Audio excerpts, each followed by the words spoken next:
Here I find myself in a fairway bunker, a fairly precarious position for most of us, but really if you follow these basic guidelines, I think you'll have much more success getting out of the trap. Firstly, there are two important criteria that we need to meet. Do I have a lie that's going to allow the club face to get cleanly on the back of the golf ball? If my answer is no, if I have a poor lie, then I need to play this shot just the same way as I would a greenside bunker shot. I'm going to take a sand wedge, open the face, and just hit an explosion shot back into play. I've got to take my punishment, get it back in play, and move on from there. Should I have a lie that's good enough to allow me to get the club face cleanly onto the back of the golf ball, then I need to look at my second criteria, second important point here, and that is, what club can I safely elevate up over the lip? Keep in mind that most often when we get in a fairway bunker, it's going to take us 2 shots to get the ball on the green.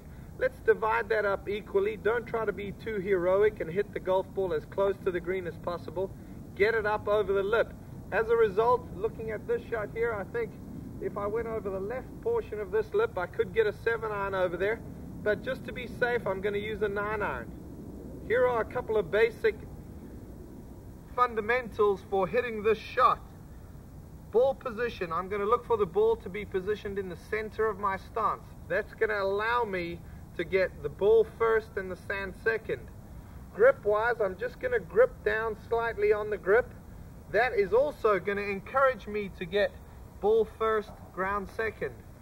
Third point I want you to keep in mind is, should you play on a golf course where there are very soft, sandy, fluffy bunkers, make sure that you don't shuffle your feet down into the sand too far, because for every inch you go down, keep in mind that ball elevates, thus increasing our chances of hitting the sand before the ball.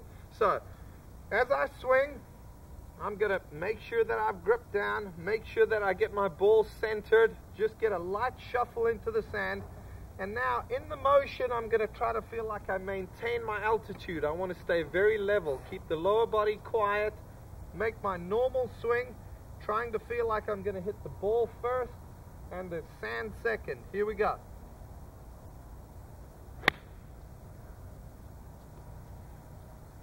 From there, I know I can play the hole. It may not be a heroic escape, but I can play the hole, I can move on and have a good day.